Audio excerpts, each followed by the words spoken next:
Hello everyone. সুন্দরবনের দ্বিতীয় দিন বেশ কয়েকটা সাইট সিইং কমপ্লিট করার পর আমরা যখন লঞ্চে উঠলাম তখন আমাদের সার্ভ করা হলো লাঞ্চ। আমরা সাইট সিইং করে ফিরে দেখলাম লঞ্চটাকে পুরো টেবিল চেয়ার পেতে লাঞ্চের জন্য সাজিয়ে ফেলা হয়েছে। তারপর চলে এলো পাতে লেবু লঙ্কা। তার কিছুক্ষণ পরেই চলে এলো গরম ধোয়া ওঠা সাদা ভাত। গরম ধোয়া ওঠা সাদা ভাত আমাদের সবার প্লেটে সার্ভ করা হচ্ছিল।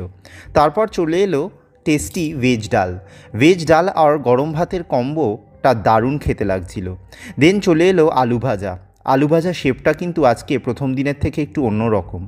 আলু ভাজার শেপটা অন্যরকম বলছি তার কারণ হলো আলু ভাজাটা সেদিন স্কোয়ার কাট ছিল। তারপর চলে এলো সবজি। বিভিন্ন দিন বিভিন্ন রকম সবজি থাকে, সেদিন সবজি ছিল বাঁধাকপির সবজি, খেতে খুবই ভালো লাগছিল।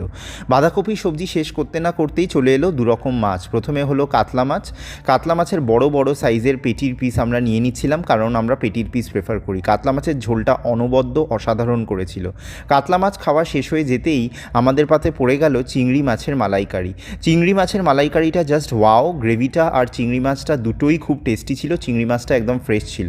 তারপর চলে এলো চাটনি। আজকে ছিল আনারসের চাটনি বিভিন্ন ফ্রুটস দিয়ে। দেন চলে এলো পাঁপড়। সর্বশেষে চলে এলো কমলা।